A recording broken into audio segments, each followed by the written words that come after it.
RTV app వార్తల్ని క్షణాల్లో చదివే అవకాశం ఉంటుంది. ఒక న్యూస్ పేపర్, ఒక టెలివిజన్ ఛానల్ మీ చేతుల్లో ఎప్పుడూ ఉంటాయి. ఈరోజు మేడే సందర్భంగా కార్మిక సోదరులందరూ కూడా శుభాకాంక్షలు, ధన్యవాదాలు తెలియజేస్తా ఉన్నాను. ప్రతి ఒక్కరు కూడా మరి ఇవాళ మేడే అంటే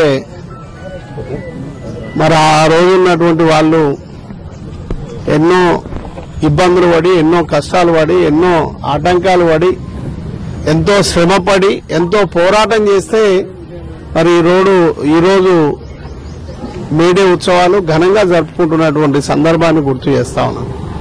మరి ఆ రోజు పని దినాలు మరి మనిషి ఎక్కిందంటే మళ్ళీ ఎప్పుడు దిగాలో అర్థం కానటువంటి సందర్భం ఉండే. 18-20 గంటల పని చేసేటువంటి పరిస్థితులు అప్పుడు ఉండే. మరి అట్లాంటిది చికాగో మరి ఆ సందర్భంలో వాళ్ళు అక్కడి నుంచి నాంది పలికి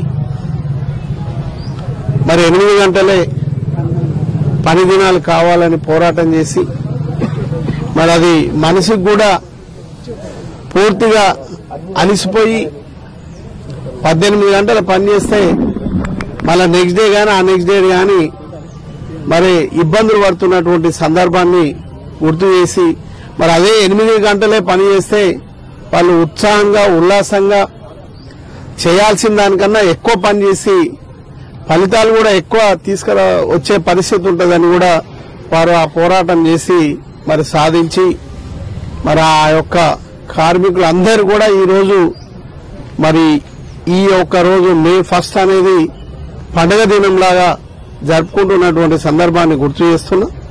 మరి అట్లాగే మరి ఇప్పుడు కూడా ఏ ఫ్యాక్టరీ బాగుండాలన్నా, ఏ సంస్థ బాగుండాలన్నా,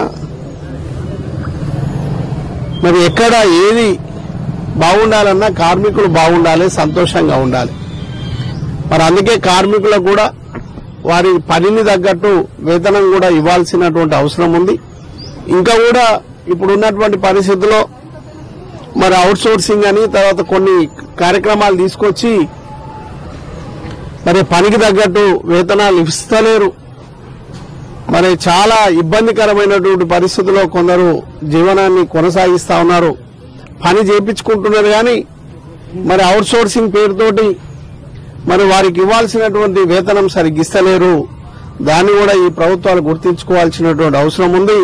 మరి ఈ ప్రభుత్వం కూడా చెప్పింది, కాంగ్రెస్ ప్రభుత్వం ఏం చెప్పింది, మరి పూర్తిగా మేము అవుట్ సోర్సింగ్ వ్యవస్థను తీసేసి మరి అవసరమైతే పర్మనెంట్ చేసుకుని వారికి అన్ని విధాల ఆర్థికంగా వేతనము అన్ని విధాల సహకరిస్తామని చెప్పినటువంటి ప్రభుత్వం మరి ఈనాటి కూడా 16-17 నెలలు అవుతా ఉంది.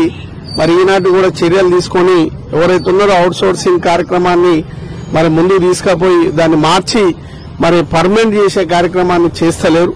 మరి దాన్ని కూడా ఈ ప్రభుత్వం వెంటనే చర్య తీసుకోవాల్సినటువంటి అవసరం ఉంది. మరి అదేవిధంగా గత ప్రభుత్వంలో ఉన్నటువంటి కేసీఆర్ గారు మరి కార్మికుల పక్షాన్ని నిలబడి ఎన్నో కార్యక్రమాలు తీసుకొచ్చిండు.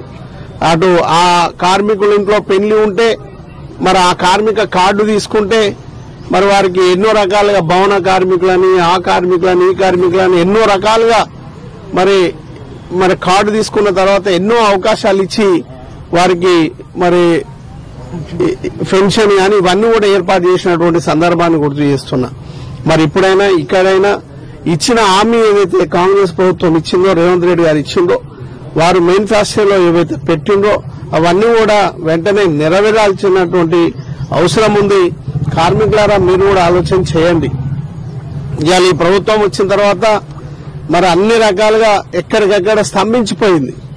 అటు రియల్ ఎస్టేట్ వ్యాపారం కానీ, మరి బిల్డర్స్ కానీ, తర్వాత రకరకాల ఫ్యాక్టరీస్ కానీ అన్ని కూడా చైన్ సిస్టమ్ లో అన్ని కూడా ఎక్కడికక్కడ నిర్వీర్యం అయిపోయి మరి ఎవరికి పని లేనటువంటి పరిస్థితి, మరి ఇబ్బందులు పడుతున్నటువంటి పరిస్థితులు కూడా మీకు గుర్తు చేస్తా ఉన్నాను.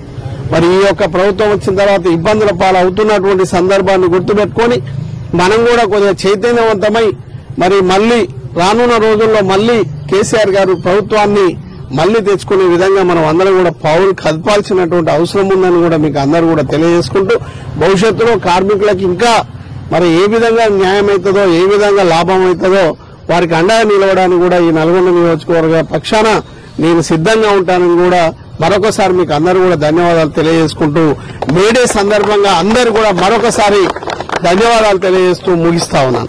జై తెలంగాణ. మరిన్ని వీడియోస్ కోసం ఛానల్ ని సబ్స్క్రైబ్ చేయండి, లేటెస్ట్ అప్డేట్స్ కోసం వాట్సాప్ ఛానల్ ని ఫాలో చేయండి అండ్ లింక్ డిస్క్రిప్షన్ లో ఉంది.